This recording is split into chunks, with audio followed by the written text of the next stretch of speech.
Je venais de sortir du primaire, fait que j'avais pas énormément d'amis. Je venais d'arriver à Sainte-Marie. Puis j'étais arrivé au secondaire, puis c'est là que j'ai rencontré une fille qui côtoyait la Maison des Jeunes. C'est elle qui m'a présenté, puis c'est ma meilleure amie aujourd'hui. Avant ça, j'étais nerveux, j'étais un petit gars très gêné, j'avais pas vraiment d'amis, j'étais beaucoup dans mon coin. Fait que d'avoir l'accès à la Maison des Jeunes, qui est un endroit pour passer du temps ensemble, qui est encadré puis qui est respectueux, ça fait en sorte qu'on peut développer des liens avec les autres. C'est une richesse qui est extrêmement importante parce que c'est comme ça qu'on évolue, c'est à travers les autres qu'on évolue, à travers nos expériences. Le confinement est arrivé quand j'étais en 6e année. C'est une année qui est très charnière pour un enfant.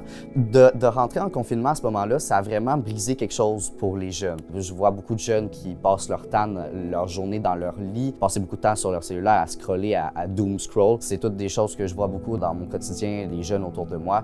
Je vois beaucoup de gens qui vivent ça, puis je trouve ça triste. Je trouve ça très triste parce que ils sortent pas, ils vont pas vraiment voir de gens, puis ça amène à beaucoup de dépression chez les jeunes. Un des autres problèmes de l'isolement social, c'est vraiment l'intolérance. Parce qu'à force de passer du temps seul, tu côtoies pas d'autres réalités.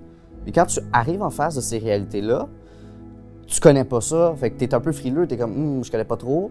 Puis là, ça amène par exemple le racisme, l'homophobie, la misogynie, la transphobie, etc. Je crois que c'est plus facile aussi de dire des choses sur les réseaux sociaux que lorsque on côtoie des gens, qu'on apprend à les connaître.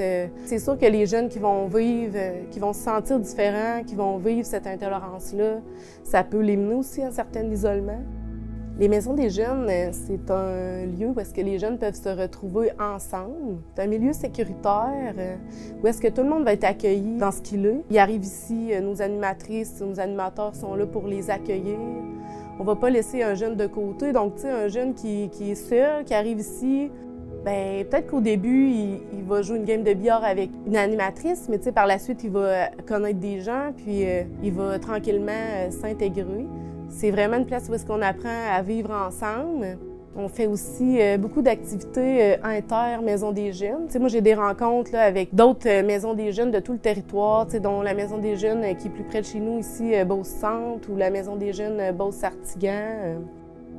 Ce qui fait pour nous que le financement Centraide est essentiel, c'est justement le fait qu'il nous octroie un financement qui est alloué à notre mission de base. Donc, concrètement, ce que ça nous permet de faire dans une journée, ça peut être un accompagnement pour un rendez-vous médical avec quelqu'un. Par la suite, un accompagnement vers notre ressource d'aide alimentaire. Les jeunes qui vont venir en Maison des Jeunes, ils vont pas venir pour la super PlayStation. Ils vont venir vraiment pour les intervenants qui sont là, pour les humains, en fait, qui sont sur les lits.